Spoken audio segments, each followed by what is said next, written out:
Manchester United 2, Crystal Palace 1. Manchester United go to third in the Premier League. We've capitalized again under Michael Carrick, undefeated still under Michael Carrick. We are absolutely rolling. Initial thoughts before we get into the nice, deep, full discussion that we usually do. I mean, the first half was a little bit, it was split. I mean, listen, the goal, we conceded. Lenny lost his man. And, you can't really do that. The header was crazy, okay? And the goal was crazy. And Lemons, you're not going to save that. It was a fantastic header, but you can't lose your guy like that. Little bit of a rookie mistake from Euro, okay? But we come out in the second half, and even before the red card, there was more of an onus. There was more of a push, and we were turning it up. And then obviously, great move by Cunha. He gets fouled. Definitely a pen. We get the red card. Bruno puts it away, okay? Bruno puts it away ice cold like we expect him to. Mr. Captain Fantastic. And then the second goal, I'm sure everybody, Manchester United fans around the world, were standing up out of their seats, jumping up and down, because the ball, the cross that Bruno puts in was magnificent. And then we have Big Ben Air Sesko getting ahead to it. And beautiful header, fantastic header, puts it in past Dean Henderson. And, Palace takes some of that. Henderson, do one, okay? Because, Henderson wants to turn into prime Peter Schmeichel every time he plays us. And he was doing that. I mean, he had some really good saves. He was hard to beat. Every time we play against him, he's hard to beat. He wants to always prove us wrong because he's always feels hard done by that we ended his career and we never gave him a chance. All right, but listen, I want to focus a little bit more on the second half. I mean, the second half for the lads, they really turned it up. They did their job. I have one small short criticism in that I don't understand why we were going so narrow when we went up a man. I don't understand that. I felt like, we should spread them more. We should be going wider. And we were going very narrow, and we were very narrow for a while. Which I don't really get. I don't really agree with it. The second goal came from a cross, and I felt like, listen, you're up a man, okay? They're going to be compact. I don't know why we were staying so narrow. We should have went more wide, and we should have been given more crosses to Sesko, more chances, more opportunities. But ultimately, we did the job that we needed to do. And now we're in third, and, we are on a very, very good run, and we're in very good form. And out of, basically all the teams that are in contention around us for these positions, we are performing the best out of all of them. So it is the place that you want Manchester United to be in. It is the place that you want us to be in. We are cooking. So listen, get your thoughts, get your comments into the chat, smash the like button. Make sure you're getting that done. Smash the like button for the 3 points. Smash the like button for Carrick, 7 undefeated. Okay, 6 wins and a draw. Smash a like for United being third. All right, we've overtaken Aston Villa today, and we're moving. Subscribe if you're new. We are trying to get to 3,500. We're 10 away from 3,300. Axe is here. Says, hello. We won. Yay. Yes, we did. And we had to do it sort of the traditional United way, okay? We didn't do it easy. Listen, even after the red card in the second half, I mean, Palace still went for it. And, it was still a bit, they still had, they still looked like maybe they could do something. But listen, let's call it what it is. I mean, Palace, from open play, they didn't create many opportunities in terms of dangerous play where I felt like that they were going to really score. And the only goal that they got was from a set piece, which was from a corner. So, it was one that It wasn't easy. It was never going to be an easy match. The first half was slightly disappointed. The tempo was a little bit too slow. We picked up the tempo in the second half. And also the substitutes, okay? The substitutes that Carrick came. A very important aspect of that. We did not go down when the subs came on, okay? The subs came on, and the subs had an impact, and the subs all played positive, and the subs were all doing their job. So it was very good. Very good. Ahmad came on, did well. I think even Xerxes for the, what was he on for 14 minutes? He did well as well. Heaven came on from Maguire. I was a little bit worried about that because we've seen Heaven and Euro play together before, and it was a bit inexperienced, and we're at 2-1, and I wanted the third goal. And our team was caught in two cross minds, and at some points they were trying to get the third goal. At some points they were just trying to, sort of kill the game and keep the possession and not really go for it. But all the lads held out, and Bruno was Captain Fantastic today. Bruno, and this is what I asked for on Friday. I said, we need to turn up the quality a bit. We need to turn up the level. I expect it to go up. We're at Old Trafford. But we needed to, because we can't play in the way that we did necessarily against West Ham and Everton, and continue to get wins and continue to get 3 points. Bruno was world class. Every touch, pass, he was so on the money today. I mean, he was at his best. He was absolutely at his best. Everything he did was just on point, and it was beautiful. So, but let me get to the chat, okay? The first half was horrible, but greatness belongs to those who revendicated.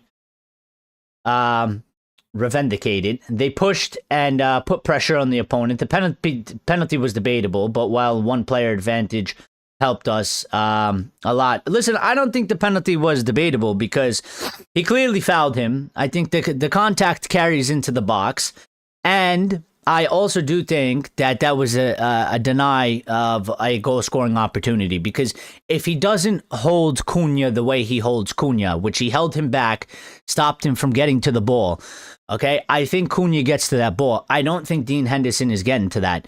And if Cunha gets to that ball, that's definitely 100% a goal-scoring opportunity. And then obviously we're going to make the argument we bet on Cunha to put that away and score a goal. So I do think it's a penalty, and I do think it's a red card. There's a bit of debate over it, but I don't care. I want to win. I want the 3 points. Don't care how we get it, how we got it. We did it. Andresito says United. It also says it wasn't the best watch, and we need more players, but we are getting points. Well, yes. Listen. I think the more important part is we are not in the position where we are sort of this final product of a team yet, okay? And we all know that we need to build. We need to get better players, like Andresito was saying. We need to.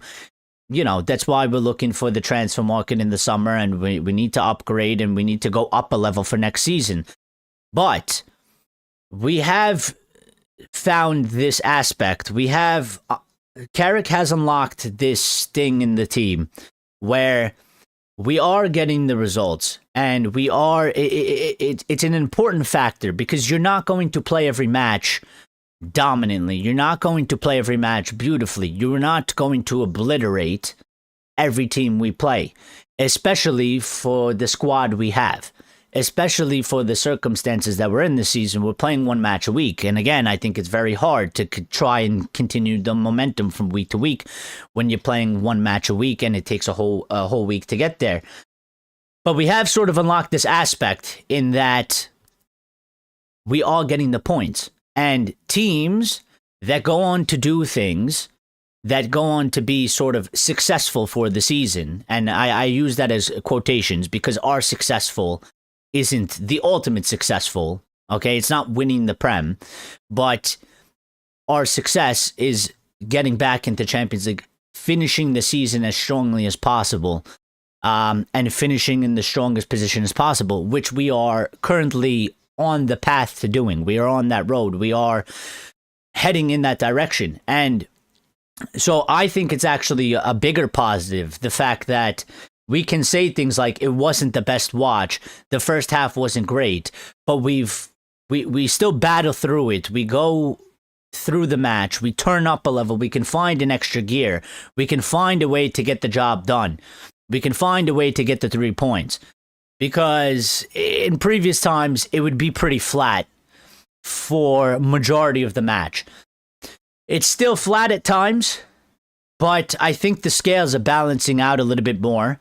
And we are just sort of figuring out ways to get the job done. And that's important for the team. That's important for the players to do that sort of thing. So, Axe says also happy spring, everyone. Yes, happy spring. We've made it out of the winter, thank God. Although in New York, it's sort of full spring because we will get a second winter. We always get a second winter. Renosa says the red was harsh, but I like harsh decisions in our favor. Listen, it might be a bit harsh, but I think there's grounds to make an argument for it. Okay, like I said, I will view it in the way, and maybe I'm biased, and maybe the people that hate United and are not United fans will argue against it, but it was quite clearly a foul. The contact does carry into the box, and I don't think in those situations I would make an argument that you cannot give the benefit of the doubt to the defender or the goalkeeper. You have to give it towards the attacking player because you don't know what would have happened. And I look at that and the way he's held him back, the way he stopped him from getting to the ball. It's quite clearly a goal-scoring opportunity because I think when you look at the images, when you look at the video, I think Cunha has a higher chance of getting the ball than the defender or Dean Henderson. And therefore, it might be a bit harsh because, yes, it's not like a tackle. He's put his hand and sort of grabbed him, or he's put his hand on his shoulder and held him back. But listen, you stopped him from getting the opportunity. And to my understanding, the letter of the law, you're denying somebody a goal-scoring opportunity. He would have been through on goal. I think you get a red card. And he got a red card. So, but at the end of the day, listen, this is sort of how football goes. I'm not going to sit here and be one of these people that tries to be ultimately righteous for refereeing decisions, okay? There's many times we go into matches and the ref is, just, listen, the refereeing is shit all over the place, okay? Sometimes it goes heavily against us, all right? Today, it went in our favor. I'm just going to take it as it goes, I'm just going to take it as it goes. Johnny Hill says, I know the owners are too stupid to do this, but after we sign a midfielder, we have to get a starting left back and a starting right back. Well, Luke Shaw did go off injured, so I mean, that's quite unfortunate because he has stayed fit the entire season. And I was kind of hoping he would have done us the miracle since we got, Carrick Jesus, okay, here, and miracles seem to be happening, that he would finish out the season without getting injured. But he looked quite injured, and he obviously didn't come out for the second half, and Maz came in, and, Maz did well. When he came in. We probably do need some sort of, I mean, I don't know about the right back because I don't think Delo is going anywhere, and they like Delo, and and I think Maz isn't going to go anywhere. So I don't think a right back is on the cards for this summer. But the left back is definitely a situation because, again, Luke Shaw, as good as he is when he plays, when he's able to stay fit, he quite clearly obviously can't complete the season, and he's only getting older. So, I don't know. And then there's the situation with Dorgu, because Dorgu was somebody that we brought in as a left wing back. But before he got injured, he was sort of on his path to a transformation of a winger. And he was playing quite well there. So we might have to go in for a left back. I think certainly there's room to do it because we do need two midfielders at the very least. But I've been saying, well, I'm looking to sign for another 4 to 5 players. I don't think we'll get 5. We'll probably get 4, maybe. Maybe we get 5. But I feel like for them, 5 is a bit of a stretch, especially in this summer window with, the World Cup, and it's going to be shorter and it's going to be messier and it's going to, we're going to have less of a period to do business and stuff like that. But we'll see how it goes. Sebastian is here as well, and he's just gone on to the white tier badge member for a month. All right, and said, and never thought we would have reached third, Carrick Jesus. Yeah, I mean, at a point, I think the highest we were looking at was probably 4th, right? We were sort of teetering around that position. We were sort of teetering around, playing fiddle with 4th and 5th. And 3rd looked a little bit quite off of it because Villa were rolling, okay? But, when you get the team to perform the way he's gotten the team to, when you get the results, okay, in 7 matches, short matches, I would say, because, the season is 38. He's coming in 7 matches, and we've taken 3rd.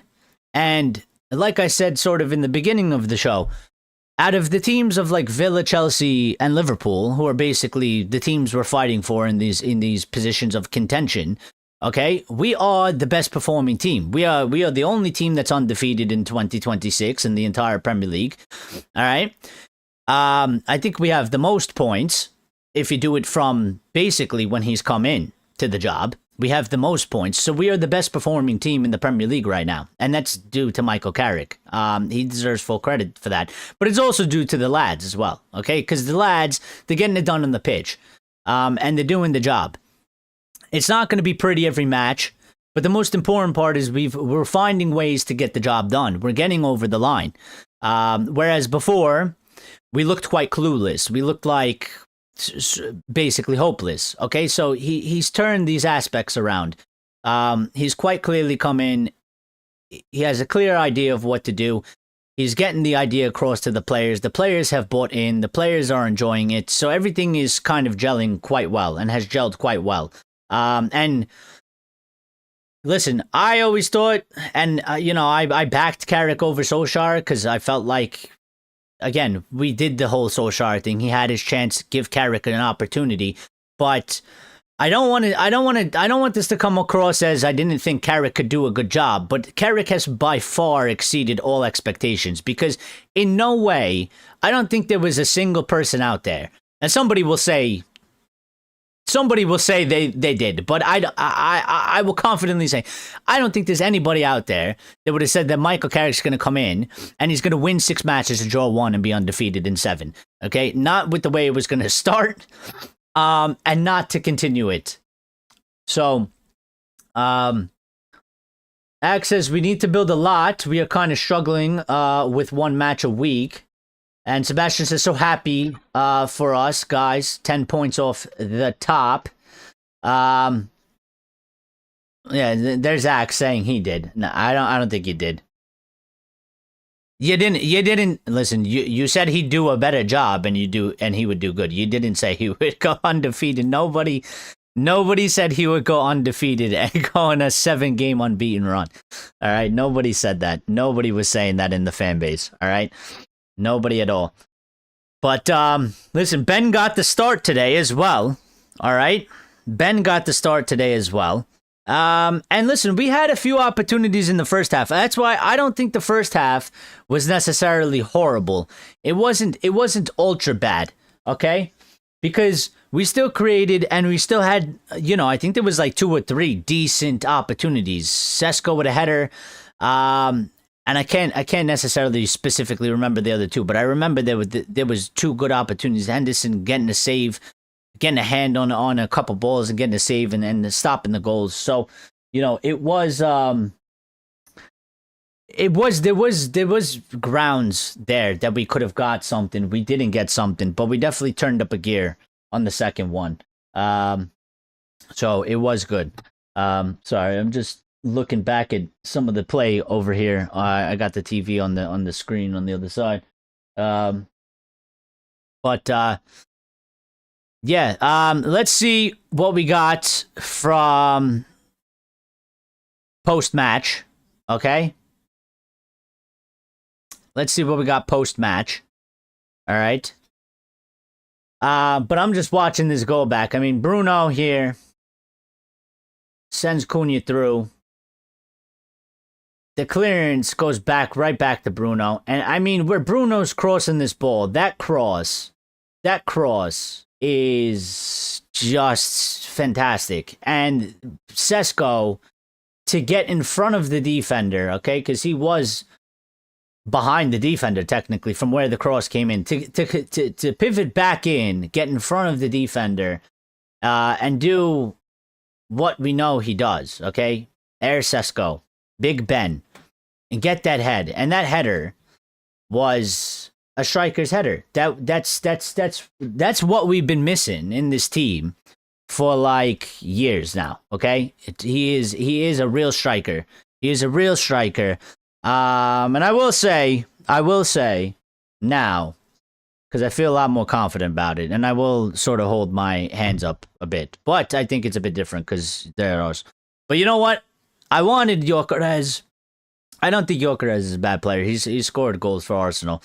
But I'm actually quite glad we have Big Ben, because there is a way higher ceiling and a way higher future for Ben Sesko than Gyökeres. So I'm very happy that we have Benjamin Sesko in the team. And I think he starts again the next match. I mean, he didn't play the full match. I kind of didn't really necessarily maybe like that substitution, in terms of I kind of felt like he should have stayed on the pitch, because I felt like he was quite dangerous and he's hard to stop.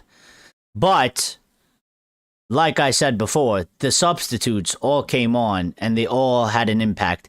We did not drop a level from the substitutes. They actually either they added something or they kept up the level, which was very, very good. I mean, Ahmad came on and did phenomenally well. Xerxes did good as well. Right off the bat, I could tell. As soon as he came on, the ball went long to Xerxes. The aggressiveness to get to that first ball, his first touch, the first interaction, I knew right then and there, I was like, he's up for it. I was like, he's up for it. Listen, he's coming on in the 83rd minute. You're getting 7 minutes, plus you don't know how much injury time. You got another 8.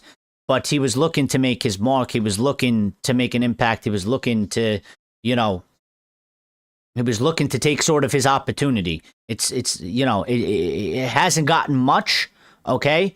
But this is what it's about, being a footballer and being part of a team, all right? You're not going to get, maybe you only get 10 to 15 minutes. You have to go on. You have to do something, anything.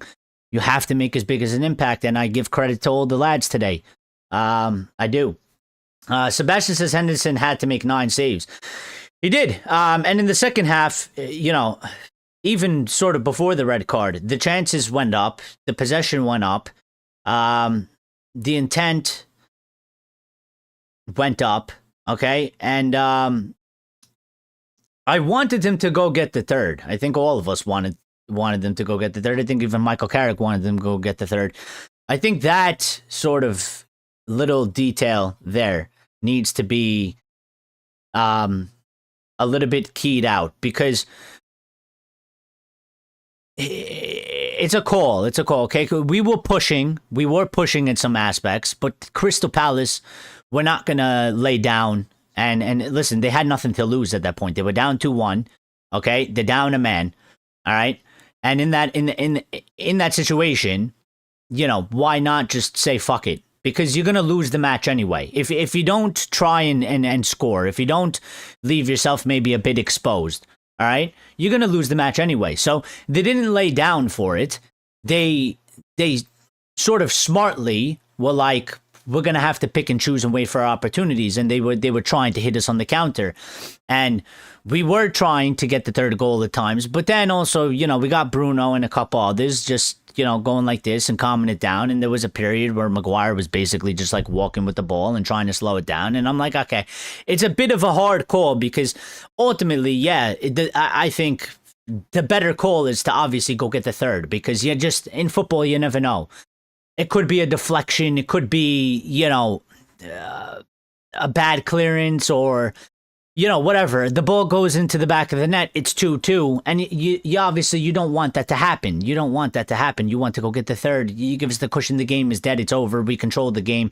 We ride off into the sunset. But we sort of had a mix of there. And I think that needs to be probably from, I guess, the lads, and maybe Carrick. Just put it a little bit more across. In that situation, you got to make the call. I don't think you can split it in between trying to kill the game out and, just sort of pass the possession around and then go for the kill. Pick one way. And ultimately, I think I think for me, and I think the traditional United way is you go and you get the third, you go and you kill them. So Rays here says, good, we got 3 points, but I never sees a team that walk the ball like our team. And that's sort of what I was just hitting at there. Like, they need to make up their mind a little bit more. Okay, but I think they were in a position in the part of the game. I think they were caught between two roads, and half of the team was like, let's just control the game because we are going up. They are hitting us on the counter, and they are sort of, going forward and being a little bit dangerous. And the other part of the team was like, let's just get the third. We got to get the third. Let's kill the game. So that little aspect there needs to be sorted out. And I think it was quite better when we obviously were on the front foot trying to get the third and trying to kill the game. So Ray said Crystal Palace at 1 point after went down 2-1. They had 60% possession. Yeah. And they didn't lay down for it. You know what I mean? They were having a go, and that's sort of that aspect in our team. That's why I say, when I say we're not the finished article, and it's going to be messy, and it's important that we sort of found this thing right now where we are finding out how to get 3 points and get over the line, because we are not as strong as maybe we generally need to be. And that's why the summer window is going to be important, massively important, because we need to build on this. This can be a decently good foundation coming off of this season, especially off of last season.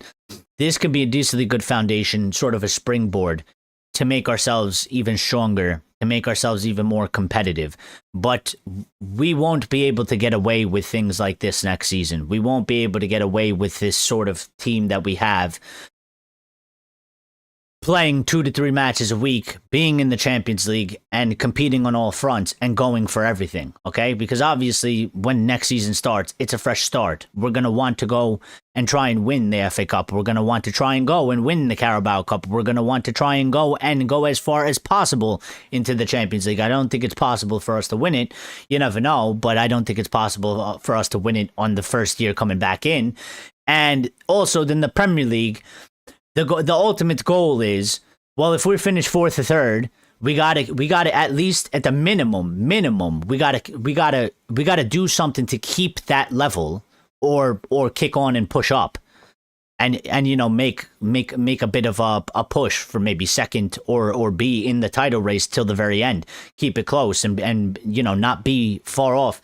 With 10 points, I think, close that gap in points. Maybe we end 7 points off, or 6 points off, or something like that. So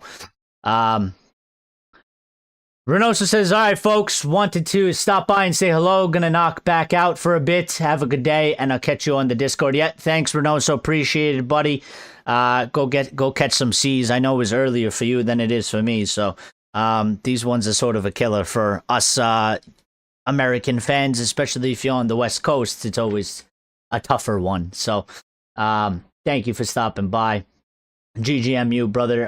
Enjoy. You could nap. You can sleep peacefully. Okay, you can sleep and have some happy dreams. All right. Sebastian says, honestly think Carrick's instructions were to sit deep and wait for the counters in the game. It changed after 30 minutes and the goal conceded. I don't know. Maybe we do seem to still be. I do think if you look at the team, okay, and you are to analyze the team, I think the team still comes across as a team that you would say is a better team in counterattacking than it is in, like possession, like a possession sort of base team. I think we are better at the counterattack than we are as a team that is going to 100% dictate the game, control the game, and then split teams open and basically just destroy them in that manner.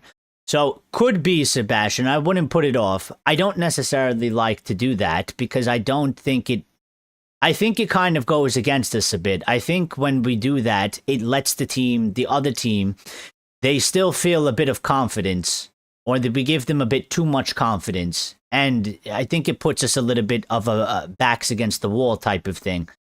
I think it's better when when we just go for it. When we just go for it, and we try to be as attacking as possible, and we try to be as dangerous as possible, and we try to be as quick as possible, we put the other team on the back foot, and it plays into our hands. So I don't know if I really necessarily like that. I can understand it because, again, like Ray has pointed out, and as you can see how the game played out, even when we were upper man, we didn't necessarily control the game. I don't think that's our strongest suit. I think a problem of that is obviously we need a better midfield. We need a stronger midfield, and we just need a stronger team in general. But yeah, listen, for this season, I think it's okay. But definitely for next season, we're gonna have to strengthen in the key areas, the midfield specifically. I mean, we're gonna be losing Cass. I think Cass, the experience is always there. You watch him play, the experience is always there. And we're gonna lose that. We're gonna lose that aspect. So the midfield rebuild sort of thing is gonna be super, super important. We can't get it wrong. We have to get it right.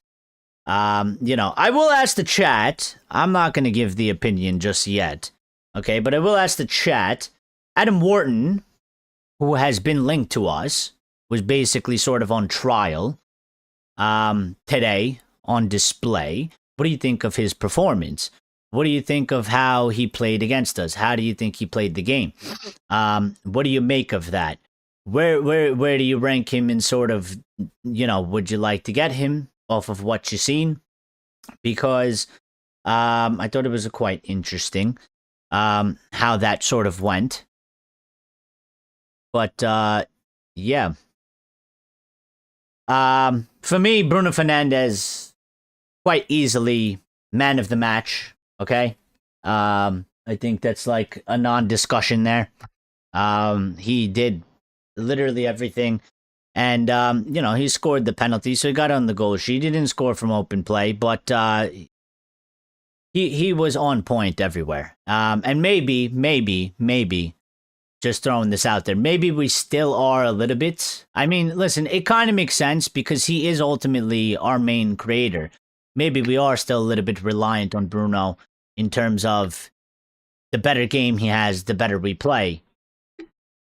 But it's not as much as it used to, I would argue. It's not as much as it would be used to because we still managed to get 3 points last game. We saved the point the other game. And listen, last game, he didn't play particularly well at all. I was quite disappointed with his performance. I was disappointed with Mainoo's performance versus Everton. And a few other ones, even Lenny and Diallo but all of them stepped it up today. In that way, and Bruno was massive. Bruno was absolutely massive. And that's what he's been. That's what he's been about, and this is why he's our captain as well. When he is in sort of the way he played today, he is a joy to watch. He's unstoppable. There's no comparison. My commentator in America was talking about. He said he thinks he's one of the best players in the Premier League. I said you need to rephrase that. It's top 5 leagues in Europe. And I guess it goes hand in hand since, if the Premier League is the best league in the world, which it is by far, okay, then obviously I guess that goes in. But I was like, it just sounds better when you say all the leagues together. What do you think about Xerxes' cameo? He did quite well, in my opinion. No, listen, Xerxes, he did good. He did good. All the lads that came on today, the substitutes, I was a bit worried because I didn't necessarily agree with some of the subs. I didn't really feel like... I kind of felt like I would have kept Sesko out there. But he hasn't been... Sesko... In terms of the way Sesko's gone, I mean, he hasn't started games, so he's been coming on as subs. So he hasn't been playing 90 minutes. He started today. He scored the goal, but I always felt like throughout the match he had an opportunity or two. There was other opportunities where, listen, the ball was sort of getting to him, but it wasn't really coming off correctly. But I always felt the whole match for Sesko, I was like... It's right there. It's right there. I was like, I was like, something's gonna come and it's gonna flip the other way. And he's gonna get a goal. I always felt like it was very close. It was borderline. I was like, there was one chance. I think the ball came into the box. It went into him. And I think he tried to shoot it and it didn't come off very well. It went out of bounds and it didn't go on target. And I was like, see, in that moment there, for me, you get the ball in, turn left, turn around, take the space behind you, and then try and score and try and shoot from there. But he tried to one time and it didn't go off. There's little things there that, obviously he's got to improve his game. But but listen, Xerxes, he did good. And this is what I talked about, even when there was the whole thing with Kobe or any other player. I always say this thing. I say it for everybody. I say it for every player because I think it's sort of a general blanket for me. I think it's pretty much a standard. There's only 11 positions on the pitch. We're playing one match a week. Okay? You're starting, you're a winner. You're not getting many minutes. Maybe you're not getting many opportunities. You're sort of the loser. Okay? But... people like Maz or Diallo today, for example, or Joshua Xerxes, okay? They came on and they stepped up to it. That's their opportunity. Xerxes came on in the 83rd minute. It's not a lot of minutes. You don't know how much injury time necessarily you're going to get. We got 8, could have been 5, okay? But... he came on with sort of like a point to prove. He came on with the fact of that, I'm going to make an impact. He made an impact. It was a positive impact. Because your job as the substitute is you're either going to keep the level of the team that's performing or you're going to increase it. And that's the only job you have. That's the only job you can do. That's the only thing you can do in that situation. And, if there's something about you, okay, that's what you need to do. And you might have to do it 2, 3, 4, 5 times. But that's what you have to do.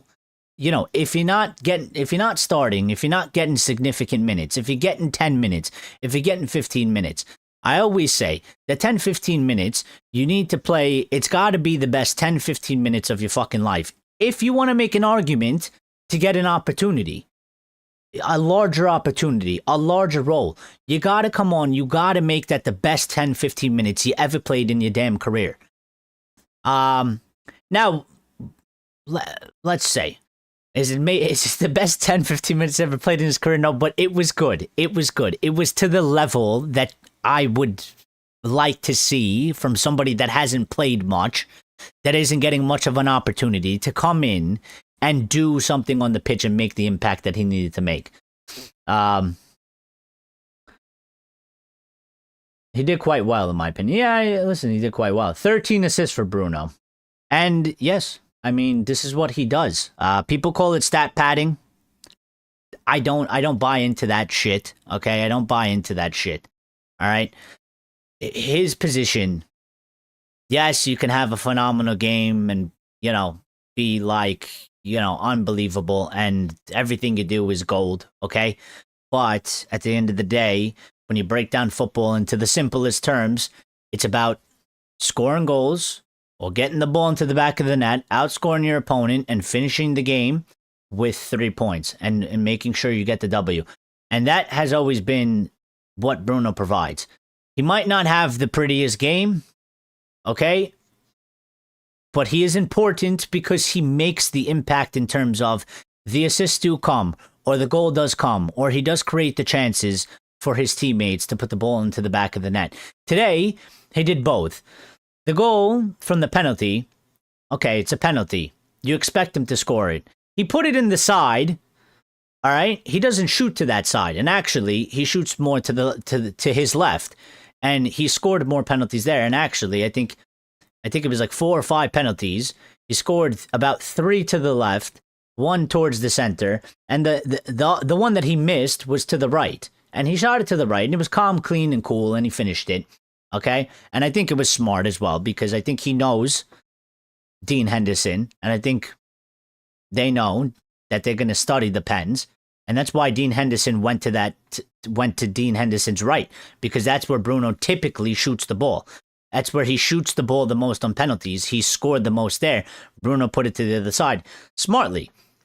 And you have to make a decision, and then, it's a 50-50. You're going to shoot it left, you're going to shoot it right. Maybe it's, or you shoot it down the middle. But 50-50, I don't like going down the middle. You don't go down the middle. And he put it in there. So, Sebastian says, the Mbeumo one was unexpected. Hope we don't go to Newcastle without Maguire as well. It seems Shaw's ankle is gone. Well, I think, unfortunately, be a little bit quite bleak. I think for Luke Shaw, I don't really have any hope. He is sort of the scarecrow. He is sort of the straw man. Listen, I think he did very well to get to this point in the season without an injury. Unfortunately, he couldn't complete the quite impossible task. I think Luke is listen, we got to play on Wednesday. Yeah, it's going to be a short turnaround. I think it's a bit. I hope Maguire. Listen, I don't have much hope either for Maguire, unfortunately, because he is up there in age, and Maguire does get these little sort of. He didn't have to get stretchered off, but we've seen this happen before for Maguire, and then he's gone for 2 weeks or 4 weeks or whatever it is. So I don't think we're going to see Maguire on Wednesday. And I think Shaw is going to be out for a few weeks. Shaw is not going to make it back in time. And I don't think Maguire will make it back in time. The only positive is that Carrick did tell us that Leach wasn't far off. And maybe Leacham is able to make it back for Wednesday. But I think the only thing with that is that I don't think Leach will be able to play 90 minutes. So do you start Leach and sub him off? But I kind of feel like Leach probably can't play more than 30 minutes. So I don't even think he could do a first half. So I think we're going to have to go with Heaven and Euro. And this is sort of football. I mean, it's 2 guys that since Carrick has come in, they haven't played a lot. Okay. And, Euro's played slightly a little bit more than Heaven. And Heaven just came on. And had to come on basically because Maguire had something. Maguire went down to the tunnel after he went off, So at first I was wondering a little bit as why is he taking Maguire off? I wouldn't take Maguire off and put on Heaven. Well, why would you do that? Why would you have a pairing of Heaven and Euro? It's quite a bit inexperienced. I was a bit nervous about that, but they said Maguire went down to the tunnel, so clearly it was because of an injury and not because of some tactical substitution or whatever, or just to rest him for minutes. But this is football. So we're going to have to go play Newcastle, and I'm going to assume that it's going to have to be Heaven and Euro, and it's going to be inexperienced compared to, what we just had maybe 2 weeks ago, which was Maguire and Martinez, which is quite experienced and quite good and quite strong. And then it went down to Maguire and Euro, and now it's down to Heaven and basically Maguire for the time being. So, it's up to them to step up now, and this is an opportunity. Opportunities comes in different ways. And I listen, I have at this moment in time, I have faith in Aid in Heaven. I'm not too worried about Aid in Heaven. I'm a little bit worried about Euro. Euro has been a bit shaky. He seemed to have lost a bit of confidence to a period of time when he was playing. I sort of go back to the beginning of the season. I think he was handling things quite well. He's been a bit shaky for me. It's not that I don't think that he can't become a good player or anything like that, but he's just sort of gone off a bit of the strong path, the strong rhythm. So I'm a bit worried about that. But every match is a chance to sort of take your opportunity and to, sort of make a presence and make an impact and, basically sort of a comeback in a way, I guess I'm trying to say, and sort of re-solidify yourself. So, and listen, they are supposed to be our future, so they got to go and they got to take care of what they got to take care of. We're going to be looking to them to do the job. So, 7 goals in 8 games for Air Sesko. What was really wrong with Amorim? Those players seem to trust Carrick more. Well, I think I will put it down to probably maybe a bit of the system in terms of the system or the instructions. I think the biggest indication to me is, and I meant to mention this earlier and I didn't mention it, but now it's popped back into my head. If you look at how we're playing right now, there is definitely 100% a bigger emphasis on getting the ball to Sesko, to finding the striker, to giving the striker as many opportunities as possible. There is, to me, a clear difference in when you see this team, that there is an emphasis to find the striker. Whereas when under Ruben, I think that emphasis wasn't always necessarily there. And we played in a certain way where the ball wasn't necessarily, the striker wasn't necessarily the main target. But clearly, and I meant to start the show off by saying this, but clearly you can see Bruno is looking for Sesko a lot, way more than before. And Buemo's doing it, Delo's doing it, Diallo's doing it, and Cunha's doing it. Everybody has sort of stepped up the level of just making Sesko a bigger focal point. Which I think, I think we were always all saying, like, we need to give the striker more opportunities. I still think we could do much more, because like I said, in the second half, when they got the red card and we were up a man, I didn't like the fact that we were still trying to go so narrow, and we had Sesko on the pitch, and I felt like we should have went wider, and we should have put in more crosses, and we should have bombarded the box a lot more. We should have tried to spread them a lot more, and we should have been getting more crosses from the wide areas. But yeah, I think 7 goals in 8 games. One, I think, Carrick's made the changes that he's made, but also I just think if you look at how we are playing in terms of what is sort of the attacking mentality when we go forward, they're looking for Sesko a lot more. And I kind of always said, and I said the same thing for Rasmus, and I think it's true for any striker, like, the more you look for the striker, the more opportunities you get him the ball and try and give him the ball, I would expect him to score more goals. There was so many times where we used to play where, like, our striker barely had a sniff. And it's like our fans would then expect the striker to do miracles. You look at the other teams where players are scoring the most goals and it's basically the strikers. how many chances are they getting in the game? They're not getting 1-2 chances in the match. They're getting 5, 6, 7, 8. And then, okay, maybe they put the ball in once or twice. Or on a really good day, they score a hat trick or something like that, out of maybe 6, 7 chances. But when we were playing before and Sesko is, he's barely the target.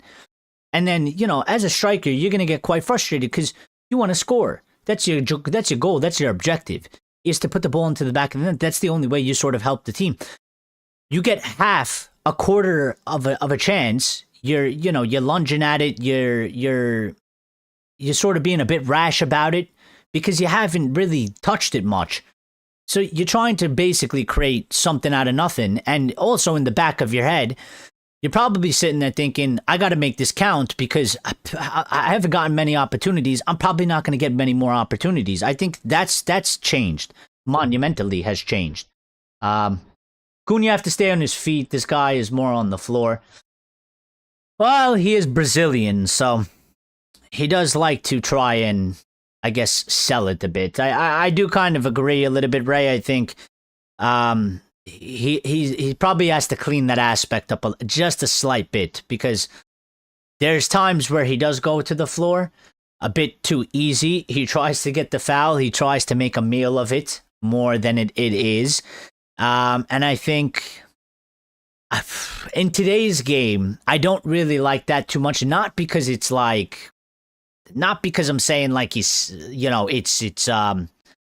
it's not honest or whatever it is. I don't give a shit about that, okay? Because everybody does it. But what I'm saying is, a lot of the times when Cunha does that, the refs don't give a shit. And what happens is he goes down quite easily, and basically we lose the ball. And I know he has the strength to not do that, and he can keep the ball. And I think in certain areas of the pitch when he does that, it's probably better actually keep your strength. Don't go down. Don't look for the cheap, easy foul. Keep the ball. Keep the play going. Keep it moving, because I think we'll probably benefit more from scoring out of that. So, Sebastian says, I think he was a really strict and lacked flexibility as a coach. Did not learn from his mistakes as well. Chelsea have a promising start versus Arsenal. Missed a sitter. Well, yeah, we got to see what happens with that. What's going on Wednesday? We're playing another match. Wednesday we play Newcastle, my friend, away from home. We have another match in 3 days from now. So short turnaround. Very short turnaround. Sebastian says Licha will possibly be back, but hope they don't risk him.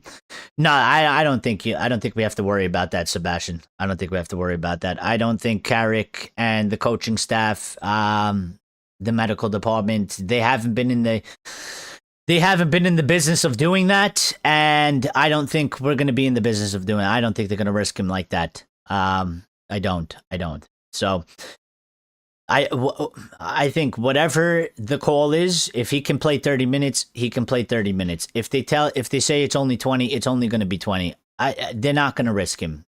They're not. I have no concerns over that they're going to basically ignore medical information or medical call on the amount of minutes of the analysis of how many minutes he can play. If he's fit enough and they say, listen, risk-wise, he has a medium average risk, you can play him 60 minutes, then it is what it is. But I would expect he probably won't be able to do.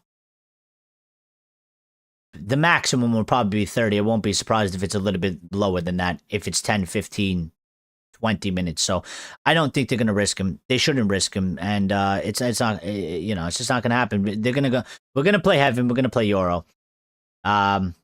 Unless Maguire's thing is like not that bad at all, and maybe it was just very minor and he came off, and maybe in 3 days' time he'll be all right to play. But if he can't play, then Euro plays well with confidence and needs a run of games. When he isn't playing, he struggles to get back to his best, but definitely a lot of potential, Eric. Apart from the mistakes today, he was okay. Well, no, I think, listen, he has tons of potential. And I'm not counting him out or anything like that. And we've seen him play good at times. We've seen him play bad at times. I think it's part of sort of the process with him in that, he is a young lad and he's come from a different sort of league, right? Different type of football. I think Aiden Heaven is maybe a bit stronger of a candidate because he's come through the English football system. So he's more accustomed to the football. I think Lenny obviously has some growing to do. The reason why I say that is because if you do remember, he was playing matches, and he lost his form and he lost his confidence a bit in that period. I mean, he was starting matches. He did play good in the early ladders of the season, and then it started to fall off a little bit. Then he ended up on the bench and he lost his spot. And Ruben got sacked. And then, neither one of them were playing Heaven or Euro because we went to a back four. And there's, you're obviously going to play Martinez, Maguire, and DeLitt if he was available. You're going to start them over them. So I think this is just part of the growing process of Lenny. It's part of the growing process of a player that's sort of this young. You're going to have ups and downs, but we need him to sort of figure out how to come out on the other side because we can't have him shaky. We can't have him making mistakes. We can't because we need to rely on him. We got to play Newcastle. We need 3 points. We can't slip up. We're going to go play an away game. So we need him to sort it out. I understand that this is part of sort of the process that happens, but what I'm asking for is you have an opportunity, lad. Give us a little bit of a stronger performance. Figure it out a little bit more. So,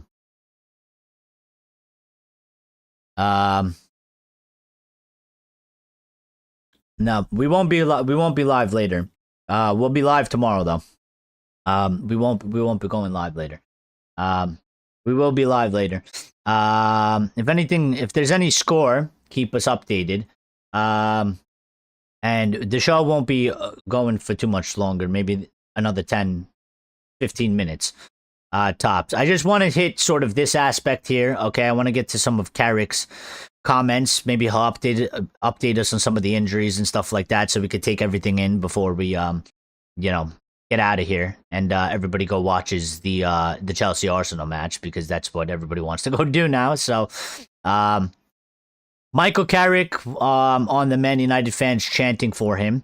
He said, "This place means a lot to me, so to have so much positivity and everyone enjoying coming to the game and watching it, to have an influence on that, I'm not going to lie. Of course, it feels good. The players have got to take a lot of credit as well in terms of what they put on the pitch, so certainly not all me, but I think the connection with the supporters is huge." And I agree, big part with Carrick's last statement on that, because, the first statement, it's a personal thing and it has nothing in, there's no input on it. But I criticize the players a lot when they don't perform. I put a lot of onus on them, okay? When it's time to be on the pitch, it's time to do your job. The ball is in your feet. It live or dies by you, okay? You got to get things done. And I will give credit to Michael Carrick for the turnaround and the changes that he's done, but I agree with Carrick's take in that the players do deserve or take a lot of credit as well. And it's not all Michael Carrick. Again, Michael Carrick could come in and he can say whatever he wants and he can try to implement whatever he wants. But if the players don't do the job, if the players don't take it in, if the players don't execute, then it's going to mean fuck all. So this is football. It's a team aspect. You need the manager. You need the players. They need to both do their jobs. If one guy's doing his job and the rest of them aren't doing their job, it ain't going to work. If the manager's not doing his job and the players are trying to do the job, it ain't going to work. So, Arsenal leading 1-0 Saliba. I expect that game to end up as a draw today, by the way, to be honest. Nah. I don't think so. I don't really have too much faith in Chelsea. They haven't been looking that strong. They haven't been looking that strong in sort of recent performances. I think they've gotten some results that have kind of gone their way, others not. But I don't really have too much confidence in Chelsea to do anything. So we'll see. We'll see. But maybe it's more of if Arsenal are going to bottle it than if Chelsea are going to spur on to do something about it.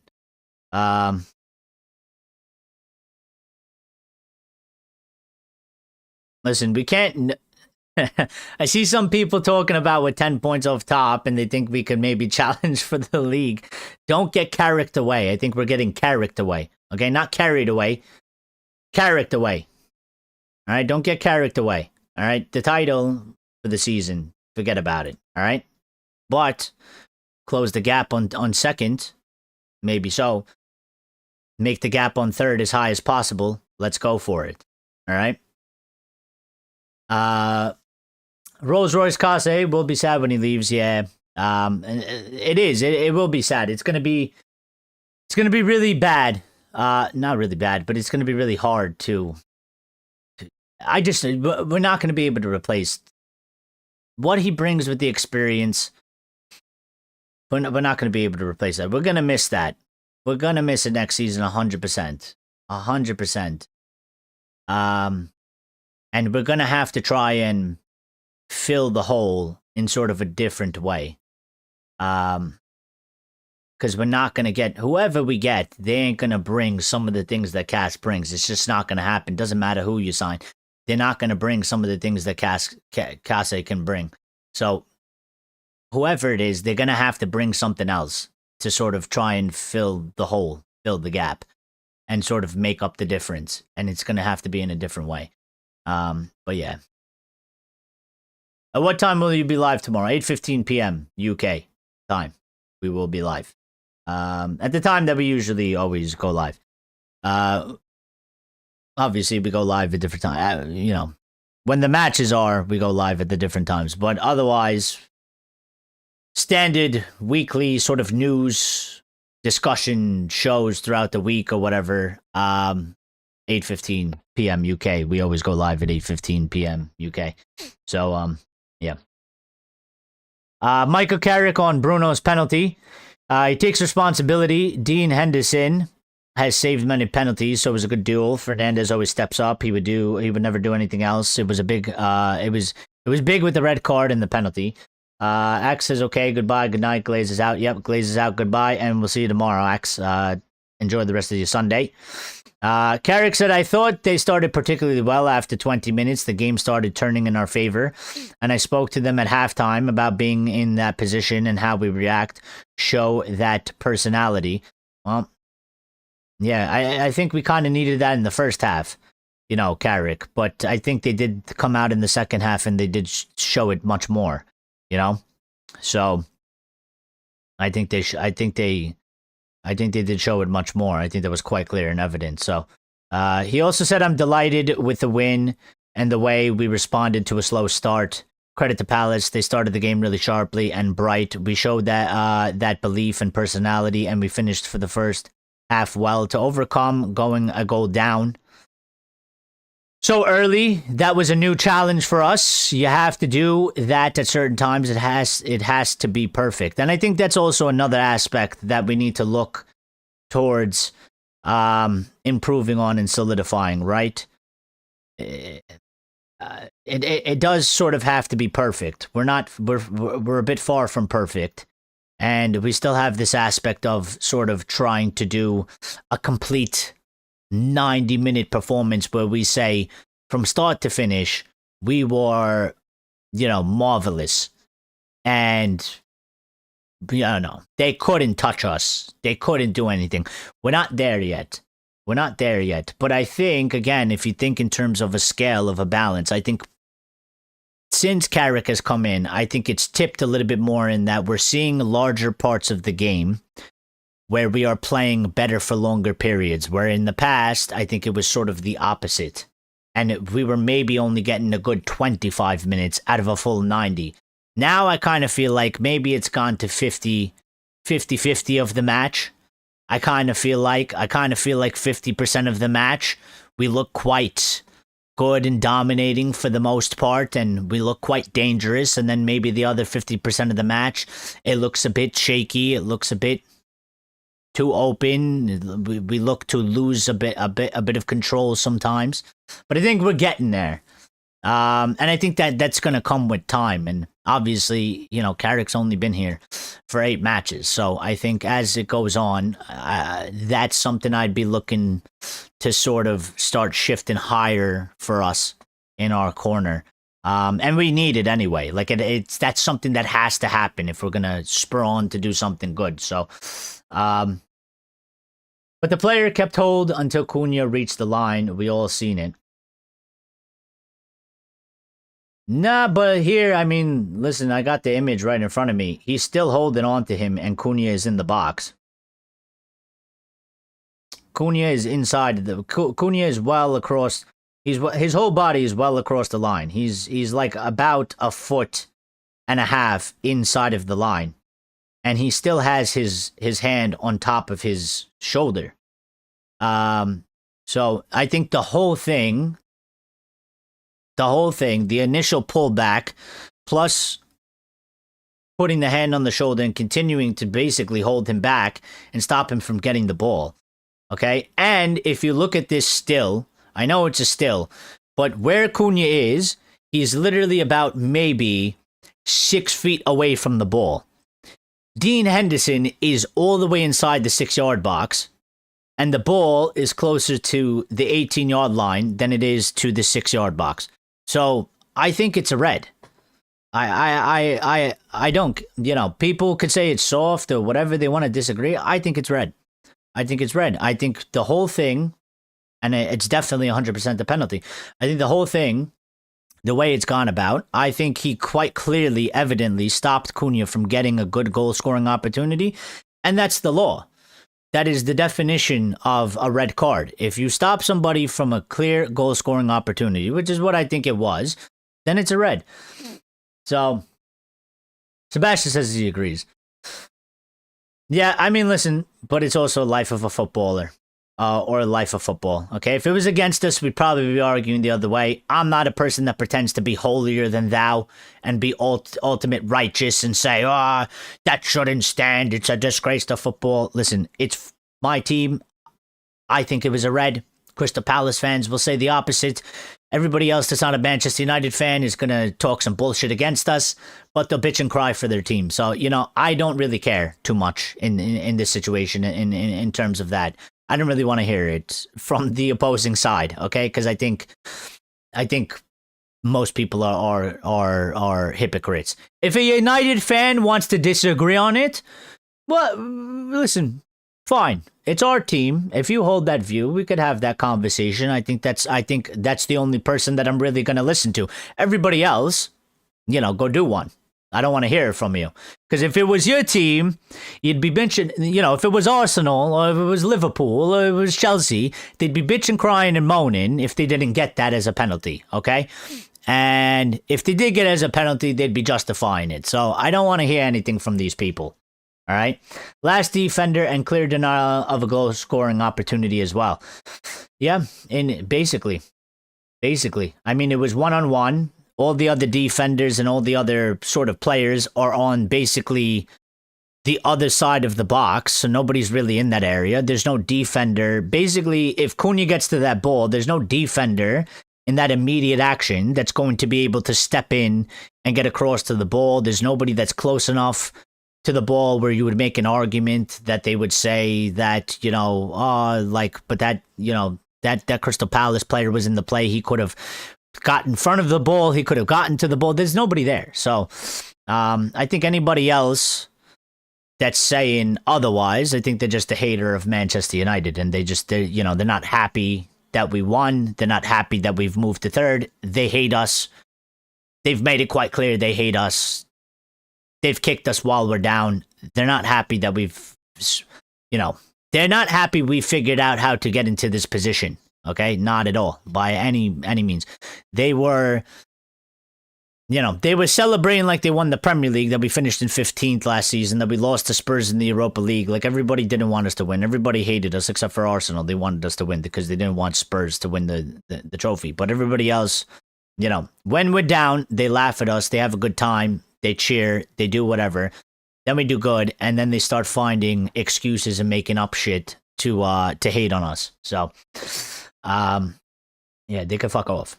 Yeah. Carrick on Sesko, very delighted for Ben. He's made a lot of progress. He's getting used to playing for this club. I agree. He wants to succeed so badly. I think you see that as well. It's a real pleasure to work with him. It was a fantastic goal. He brings us a tremendous amount. I will say this real quickly, okay? Sebastian says, cheers, my man. Great show as usual. Need to leave early for work tomorrow, 6 a.m. So I'm off to get some rest. Cheers, great win. Thank you, Sebastian. Thank you for becoming a VIP member as well.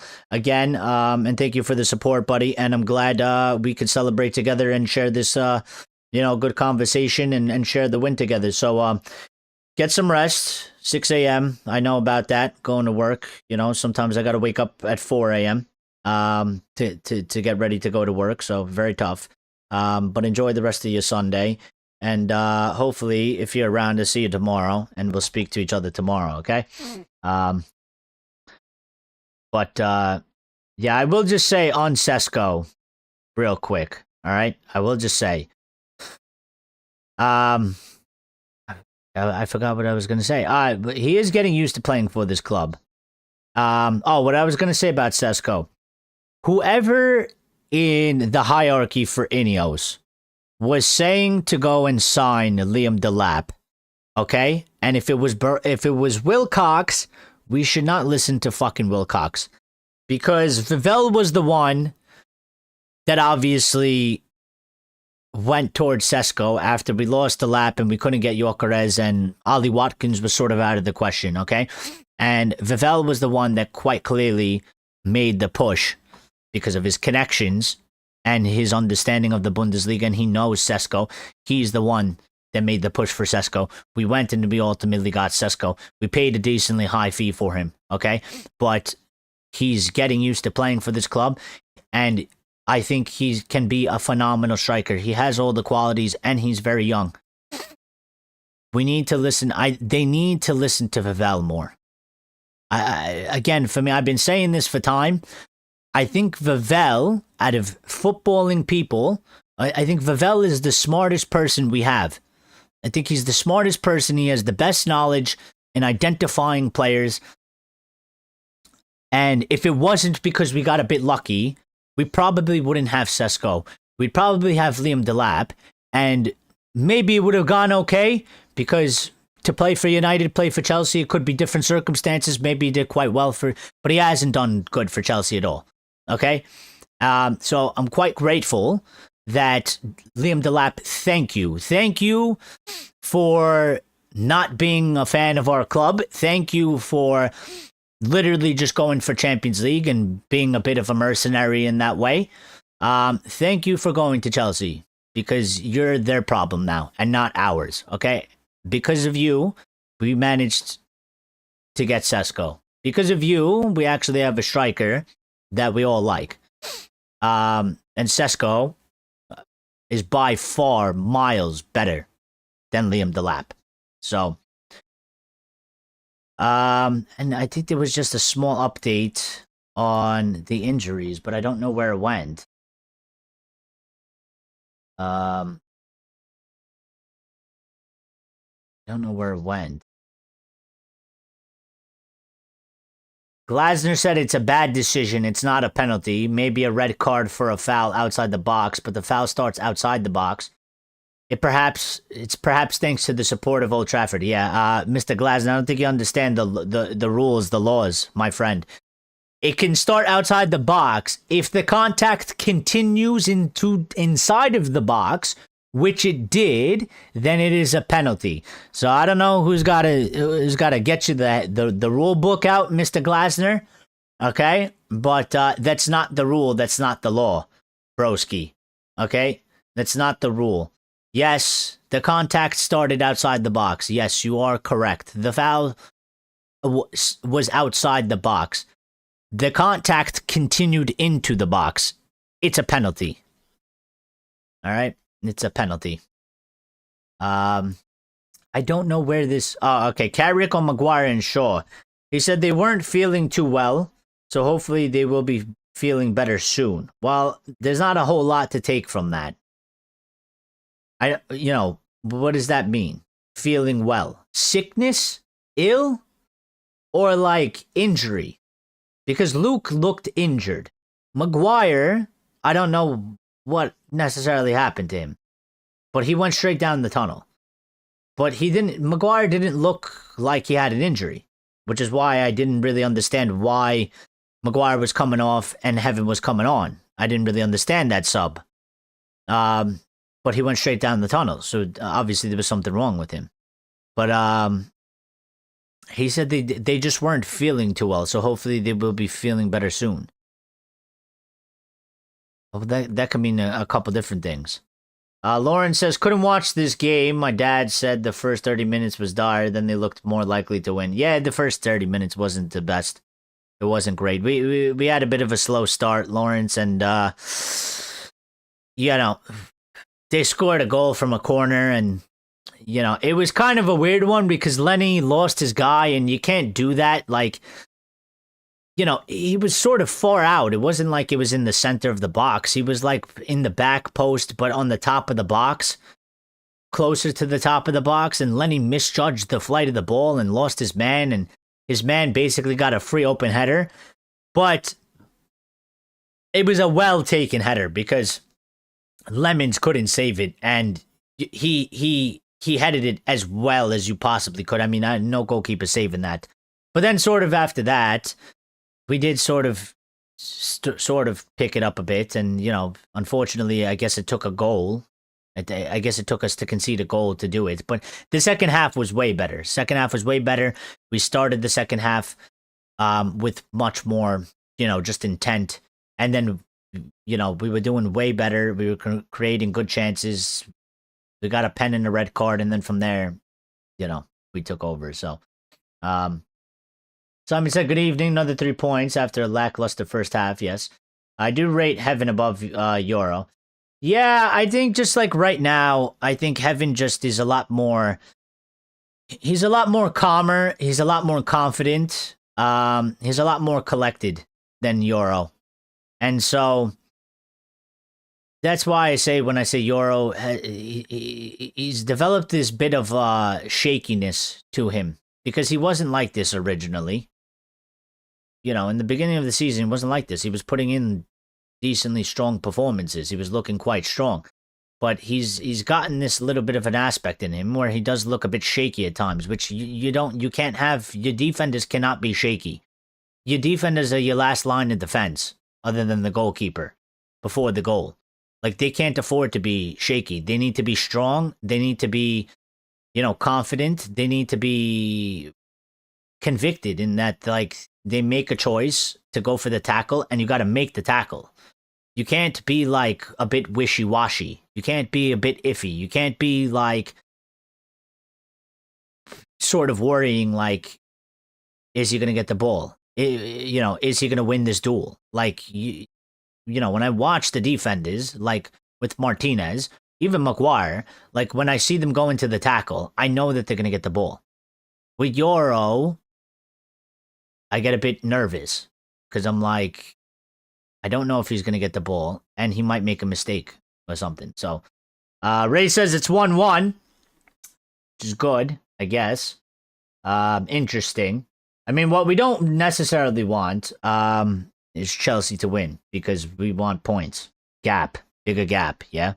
And less teams on our back. So, I guess a draw is the best in this situation. We'll take Arsenal dropping some points so we can hear them cry a little bit and moan, and because they are they're still being super arrogant. I mean, the gap at the top of the table is closed, but they're getting quite excited by their Champions League draws. And I'm calling it now. For everybody out there, I'm calling it now. I think Bayern Leverkusen will not give them a game. But I think I expect Sporting to go through, okay, versus Bodo Glimt. And I will guarantee you, if it's Sporting versus Arsenal, I guarantee you Sporting are going to give Arsenal a game. And I wouldn't be surprised if somehow Sporting knock Arsenal out. That's my prediction. That is my prediction. I knew Shaw couldn't get through the season uninjured. It's a tradition with him getting crocked each season. Well, I mean, yeah. I mean, he has done that every time, but we'll see. I don't know. Michael Carrick said that they weren't feeling well. So I don't know what that means. Particularly, feeling well. I mean, he didn't give much of an update. Maybe he doesn't know, but well, I guess we'll see what happens with Luke Shaw and Maguire. So, typical Hoyland couldn't score under Amorim. Then 15 points. Along comes Sesko under Carrick, and he can't stop scoring. Now we're third. Ironic, isn't it? I think it's just life of football as well. Shit happens. And Chelsea win, then Arteta can start to worry. I think they're already worrying because they had a 7-point lead gap. Yet again, Sesko leaves it late to score. It wasn't that late. But, yeah, I mean, we also left it late. It's not just Sesko, but it's also the team. Bodo Glimt is a good team. No, they are. They are a good team. They are absolutely a good team. They've killed some giants. They've performed exceptionally well. But I think Sporting will get it done. I think people massively underestimate Sporting because they come from the Portuguese league. And many people don't watch the Portuguese league. And I do. And I've watched them for a long time. And I know about Sporting. And I know about the top 3 Portuguese teams. And, yeah, I mean, if you're not Portuguese, you don't watch them. And you probably just watch them in Europe. But, no. And we've seen Sporting play Arsenal a few times in recent years. And Sporting have always given Arsenal a game. Every time that everybody thought that Arsenal was going to roll them over, and they did not roll them over. Ultimately, I think Arsenal went past them. But my prediction for this whole time is, listen, they went undefeated in that Champions League. And I told them, I think that's bad for you because I don't think you'll go undefeated throughout the whole campaign. And you will suffer a loss. And I think you should have taken that loss in the group stage when it didn't really matter too much. So I think the L is coming for them. I think the L is coming from them. Why didn't we start Ahmad? We didn't start Ahmad because we started Sesko. So somebody had to come out. And ultimately it was Ahmad. But, it was either Ahmad. It was always either going to be Ahmad or it was going to be Cunha. So I think based off of last performance, I think we needed Cunha for the strength, okay, as well, because Crystal Palace are kind of a strong team as well. I think we needed Cunha for the strength. I think Ahmad didn't play particularly well, along with some other players, but I think Ahmad didn't have a particularly good game. He looked a bit weak, okay, and I think Sesko has been scoring, and we went with Sesko, so Ahmad, didn't start, but Ahmad did do very well when he came in as a substitute. So he was kind of making a point of, hey, don't drop me again. I want to be back in starting. So we beat Palace 2-1 last time too. We did. Fulham beat Spurs again. Yeah, Spurs are shit. Come May, Igor will go back to Casa Dragula and Spurs will seek a new victim to try and manage the club. Yeah, in the championship, because they're going to get relegated. Spurs is going to get relegated. They're going to get relegated. And we'll all laugh. And I told all the Spurs fans I know.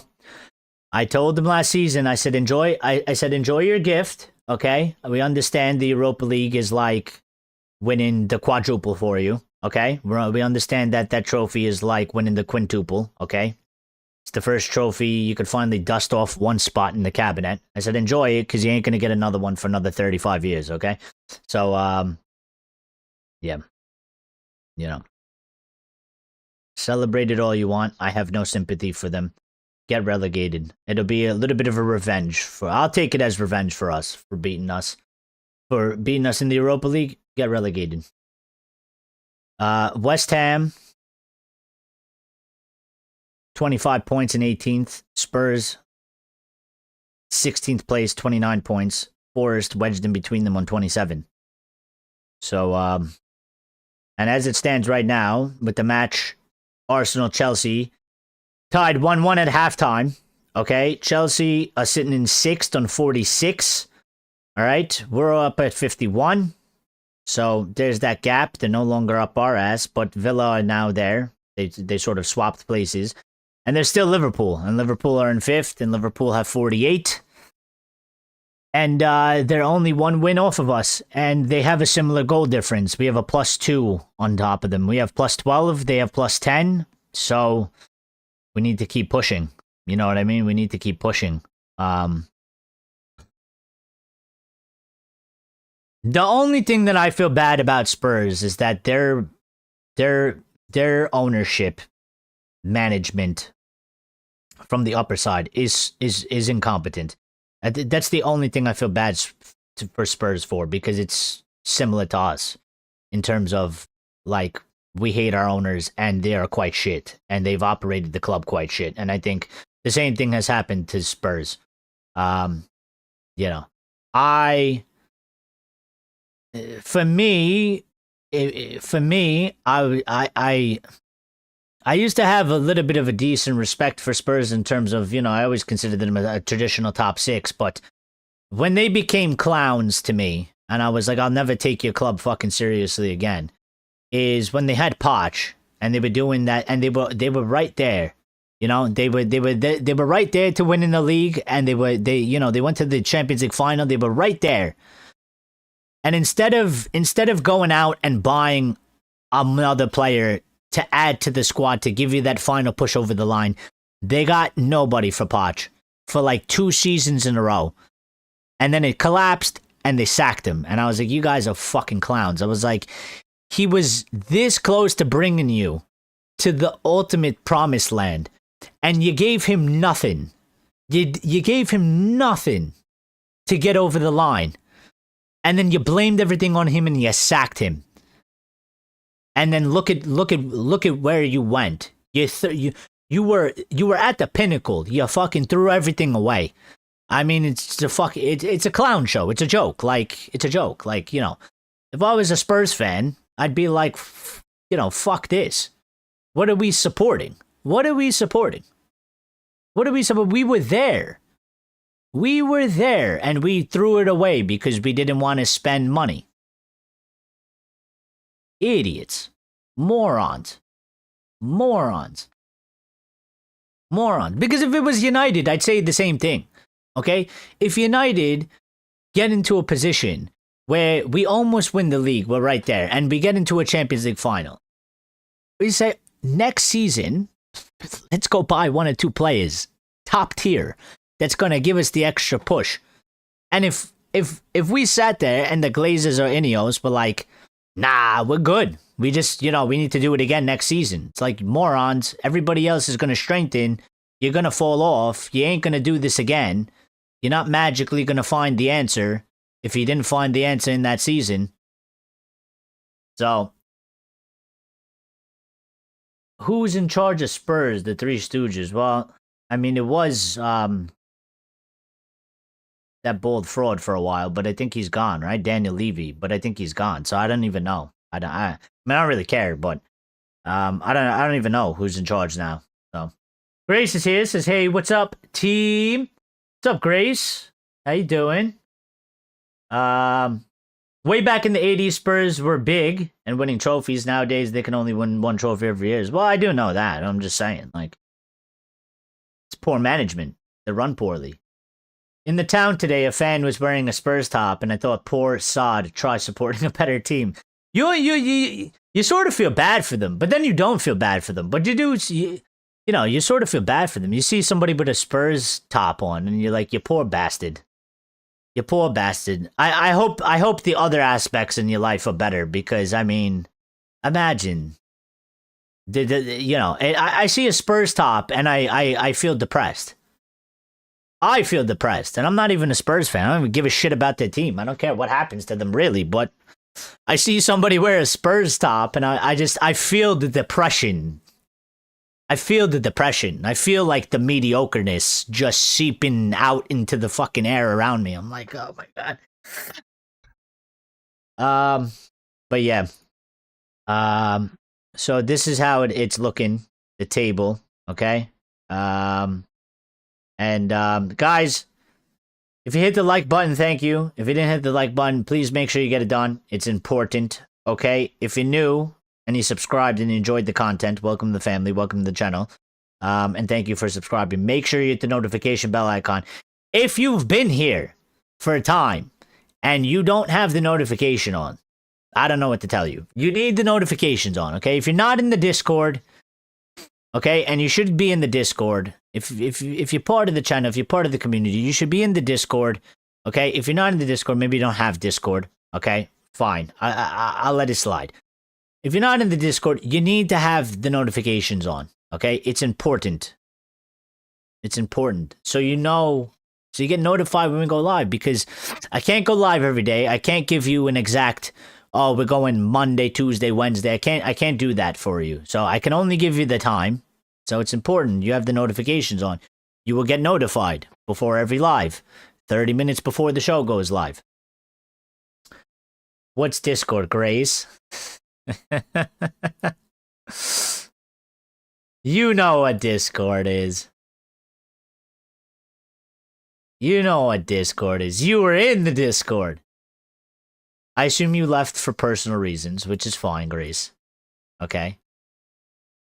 I don't know exactly what your reasons were, but I'm sure you had a good reason. So, that's why I haven't said anything. I was quite sad, okay? But I can also be quite understanding, Grace. Alright? So, it's fine. If you didn't hit the like, then go set yourself. I can't say that. I'm not allowed to say that. I don't think you can say that either. You're the moderator.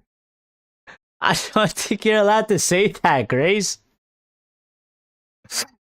Can we beat Newcastle Wednesday night, says Simon? I think we can. I don't think Newcastle are in the greatest form. I don't think they are playing particularly well. It's going to be a bit tough because we're away, okay, and they're home, and they are going to be looking to bounce back. All right. And listen, maybe we have to go with Heaven and Euro, so it's not going to be our strongest starting defensive line. Okay. It is a short turnaround, so maybe that helps us out because it's only 3 days from now. All right. So maybe we can keep the feeling, the good momentum. We keep the ball rolling. All right. From this performance into Wednesday's performance or Wednesday's match. Listen, I'm quite confident. I think any team that comes across us right now, with the way we've played and the results that we're getting, and the way we've gone about getting it, I think we can beat any team. You know, I'm not really afraid of any team right now. I'm not afraid. Give us any team, I think we have a chance to go and do it. You know, if it happens or not, different story. I think that's just football. It happens. You know, you just never know. It could go either way, but I'm confident in the team now. I'm confident in the team. Bring on Newcastle. It's going to be a tough game. It's not going to be an easy game. It's not, we're not going to rock up to St. James's Park and we're going to flatten Newcastle 4-0. That's not going to happen.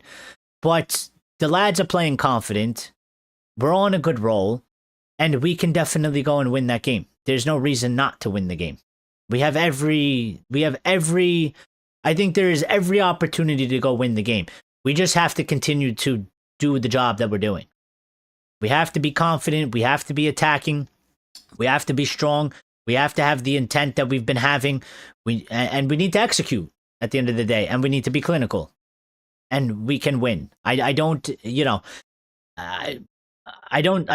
expect to get rolled over either. I don't expect us to roll anybody over. I don't expect anybody to roll us over. So there's always a chance. So why not? Why not? Lauren says, I always forget about Discord. Well, listen. I have it pinned here, okay? And if you remember later on, Lawrence, I will pin it. I will put it in the comments underneath the video. After I end the live, I will put a comment myself and I'll put the link to the Discord. So if you ever remember later, it's also in the description of the channel. So if you go on the homepage for the channel, there will be a link to the Discord. I have to update that, and I will update it after I end the show because I think that link has expired. But otherwise, it's there. It'll be around there. So Grace says, did we play well? I didn't watch. The first 30 minutes, Grace, or so, we didn't play that well. It was a bit low tempo. It was a bit sort of lackluster. And we did concede first. But then we sort of listen. We had a couple of decently good chances in the first half. We had like 3 or 4. Maybe we should have scored from them, but we created a couple good opportunities. We sort of stepped it up a little bit after they scored. Okay, and then the second half we came out with a much more intent, much more onus. We stepped it up a gear. We were being a bit more dangerous. We got a penalty, and they got a red card. We scored the penalty, and then we stepped it up sort of another level. It wasn't a total, complete, dominating performance. It wasn't like something where we, totally from start to finish destroyed. It was sort of a bit back and forth. Even with Crystal Palace, even with the man down, they still were finding holes and was still looking a bit dangerous when they were trying to counterattack us. But ultimately, we got the job done, and it was, I would say, if you look at it from the Everton match to today's match, it was a step up. It was definitely a step up. We stepped up. Players stepped up. Bruno was absolutely phenomenal. It was like his performance today was night and day to the performance he had against Everton.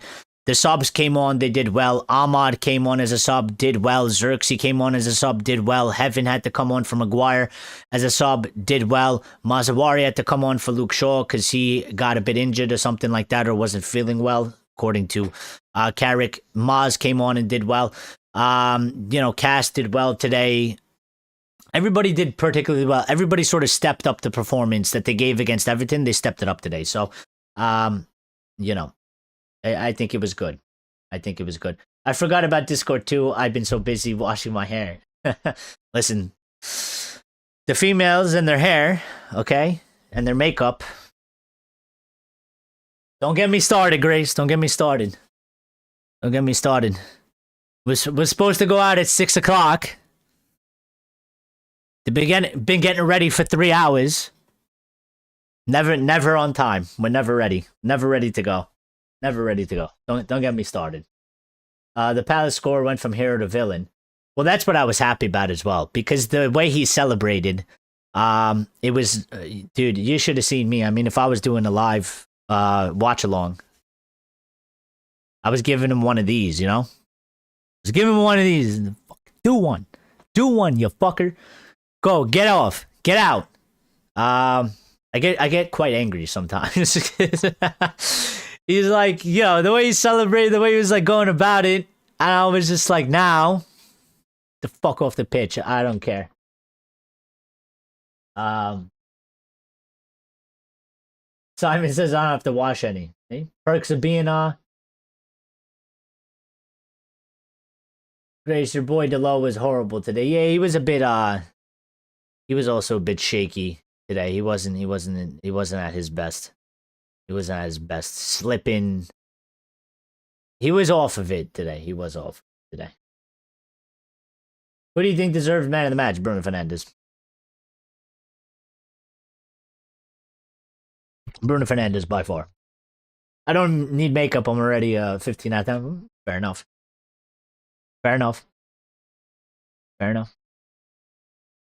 Which position does he play? Right back. I can definitely say that we have finally exercised the ghost of our 4-0 drubbing from Palace last time. Yeah. I think we've exercised a couple ghosts that was been haunting us a little bit in terms of all the way from last season into this season. I think Carrick has come in. Carrick Jesus. He's expelled some demons okay, out of the players. He's performed some exorcisms, okay, out of the team, out of the Red Devils. You might have to change the name to, you know, Red Angels or something. I don't know. Because we were getting, I think we were getting haunted by some some demons. We had some demons in the closet that we couldn't shake. Carrick's come in with some holy water.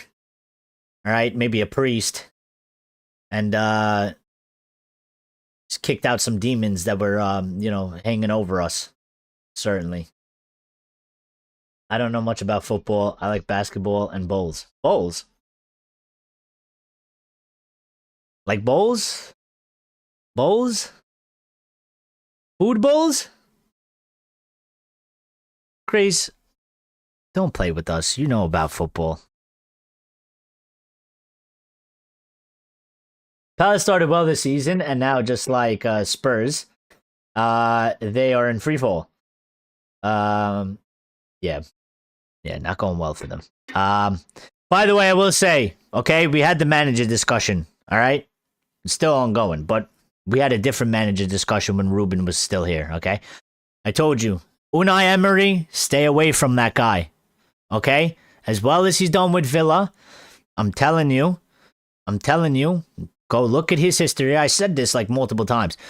Go look at his history. His average league position finish with any team is at best, at most, 4th, 5th, and 6th.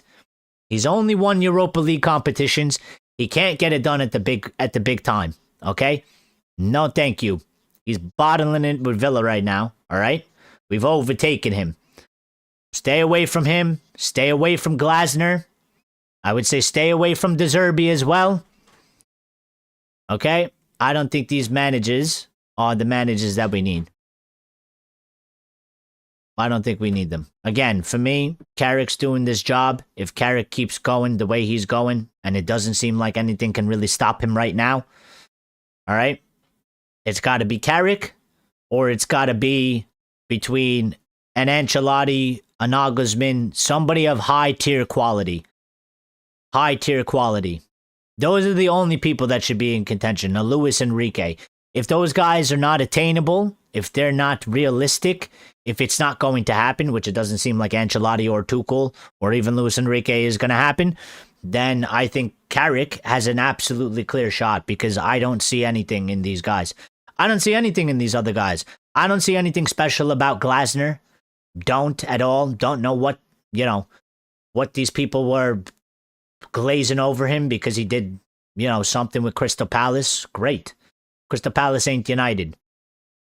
I don't see De Zerbi as anything special. He's pretty average. What's he done? Did okay for Brighton and went to Marseille. Cool. What difference is there between him and Carrick? Carrick has a foothold because Carrick understands this football club, and he understands the pressures of this football club, and he can handle it. He's shown he can handle it. He's slotted right in, like it's his home. It is his home, but he's slotted in. These other guys, they'll come in, nervous wreck, they'll get eaten alive, swallowed alive, and we'll have to sack them. So, old women like bowls. I'm literally 34, guys. I'm nearly retired. You're not that old. You're not old. I'm 31, Grace. You're not old. Don't listen to society. That's a bunch of bullshit, okay? 34 is young. 34 is young. We'll live until like 86, 90 years of age. Okay? Yeah, you live maybe like a quarter of your life. You didn't even get to the halfway point yet. Yeah. Some of my friends that are younger than me, that are like 24, 23, 25, they try to unk me. They try to say I'm an unk. They try to say I'm old. I'm like, listen. I'm like, first of all, I look younger than you. All right? I look younger than you. Second of all, I'm like, I got more energy than you. So who's the old one? You know what I mean? I do more things than you do. Who's the young one? Who's the old one? You're the old one. I ain't old.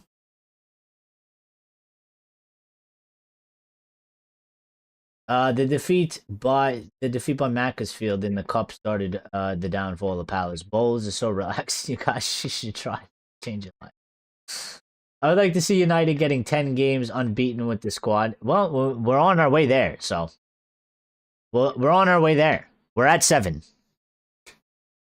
unbeaten. So we're 3 away. We got another game on Wednesday. Could be 8. We'll see how it goes. Carrick was a trophy winner with the club, and stick with him. I feel we can win trophies, unlike Bottles FC. Listen, for me, the way I look at Carrick is maybe we don't win the trophy with Carrick. I think that has to come later on. And ultimately, the proof will be in the pudding, okay? When the opportunities present itself. Are you going to get over the line or not? Okay, because some guys can get over the line, some guys can't get over the line, and that's where the answer comes. Okay, right now it's all, well, he won it as a player, he knows how to do it, but it's a bit different as a manager. You're also not on the pitch influencing that, okay? It's up to the squad you have as well. So, but I think with Michael Carrick, where I look at it is, he can give us a strong and well-needed and long overdue stabilization of the team, where we just become this. Basically, what I want if Carrick stays at the minimum, okay, and then we'll see if we could get trophies out of it. But what I think Carrick can definitely 100% do, if he ends up staying, if he ends up getting the job, is he can make us a team where from season to season, we are expected and then also go and do finishing comfortably in the top 4, being a team that comfortably is in the conversation for the title. And we solidify ourselves there, and we no longer become a team or are a team where we look at it and we say, we don't know what the fuck is going to happen. We don't know if we're going to finish in 8th. We don't know if we're going to get 5th. We don't know if we're going to finish 3rd. We just need to be I think Carrick can make us consistent. I think that's what he can do. And then the next step after he makes us consistent is, will he be able to bring us to the promised land? And then I think then we have to look at that situation in a different way. Because ultimately, after a certain amount of chances or opportunities, if you can't get us over the line, we then have to go and take the next step to get somebody of a higher tier, a higher echelon, somebody that's already have done it, to take that step so we could get over the line. Which is sort of my argument with Arsenal, okay? Like, if Arteta can't get it done this season, how many more opportunities? He's quite clearly proved he can't do it. So you got to go and get somebody that can. Bowls like playing marbles. Oh, like bowling. No. Bowling? I don't know what that is. You guys and your British English. Your British English.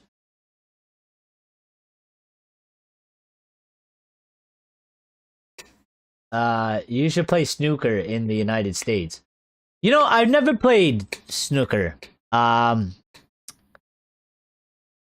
played billiards.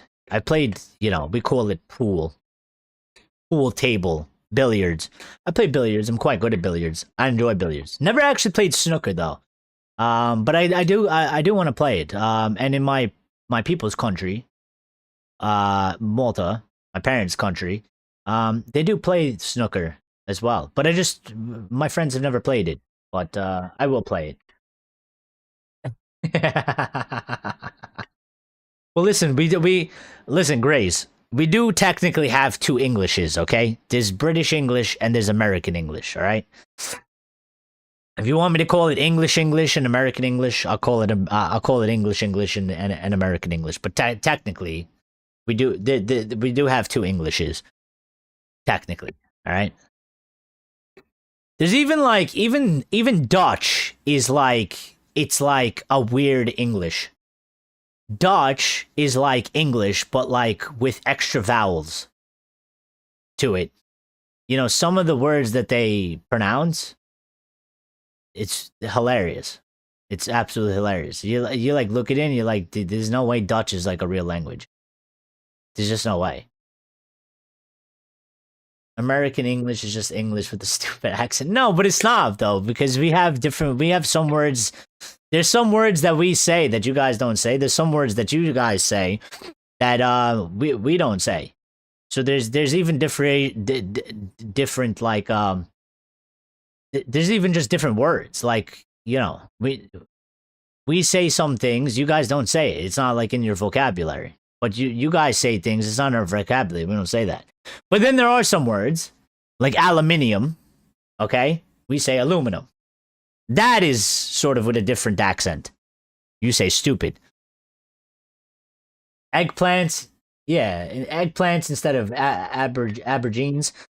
Yeah, that's what I'm saying. Like, there's some things that like we just have some slightly different words. So it's like sometimes it gets lost in translation. Australian is a funny language. Sometimes people go up on octave at the end of the sentences. Say Adidas. We say Adidas. We say Adidas. Adidas. Adidas. I know you guys say Adidas. All right. Oh, dude, I heard. You know what though? I do like the English insults though. They are quite funny, and I think they are quite good, and they sound quite original. I heard somebody the other day. I was watching a video. I think it was Angry Ginge. You know Angry Ginge? I heard Angry Ginge call. He said he called somebody. He said something along the lines of, he was like, "You absolute parcel," and I was fucking dying, dude. And I was just like, that's hilarious. I was like, I've never heard somebody call somebody a parcel. I understand the reference of it, but I was just sitting there thinking, and I'm like, you would never hear somebody in America say something like that. But I was like, it's such a good insult, though. Because it's not like, it doesn't sound volatile. It doesn't sound volatile. You know what I mean? It doesn't sound volatile, but it is an insult, you know? But it's like such a proper insult. It's like a preppy type of insult. Our way is the proper way. You guys just want to piss us off. Well, listen. We did technically secede from you, yeah? So sidewalk instead of path, same thing, yeah. Flashlight instead of torch, yeah. Well, even in Maltese, right? In Malta, they say torch. They say torch. They don't say flat. Well, I think they kind of say both, but traditionally they would say torch. You guys are such pillars. Yeah. All right, but listen. Enough, okay? Advertisement. That doesn't sound right. I don't even know that one. I don't even know that one. I don't even know how you guys say that. I can't even do it off of the way. I've never heard somebody say that. Now I gotta listen for it. I don't even know how you guys say that. I can't even say it in the way that you guys say it. But listen, we gotta go, okay? We're gonna go. Thank you for the support. Thank you everybody that smashed the like button. Greatly appreciate it. All right. Enjoy the rest of your Sundays. We'll be back live tomorrow. If you didn't hit the like button, make sure you hit on the way out. Okay? All right. Hit on the way out. Be good. Enjoy the rest of the game. I'm gonna go catch the rest of the game. I gotta eat something. I gotta go work out. And then, it's Sunday. So, take care. Be good. If you're around, listen. Maybe we'll get through the Monday blues together, okay? 8:15 p.m. UK. We'll be back live. We'll sort of discuss about the match and whatever news comes out again. All right. Great stream. Have a great evening. All says Simon. Yep. Be good. Take care of yourselves. Thank you for the extras that just hit the like button on the way out. Greatly appreciate it. And also thank you to the VIP members and thank you to the chat. Okay. So be good. We'll see each other tomorrow. All right. Take care.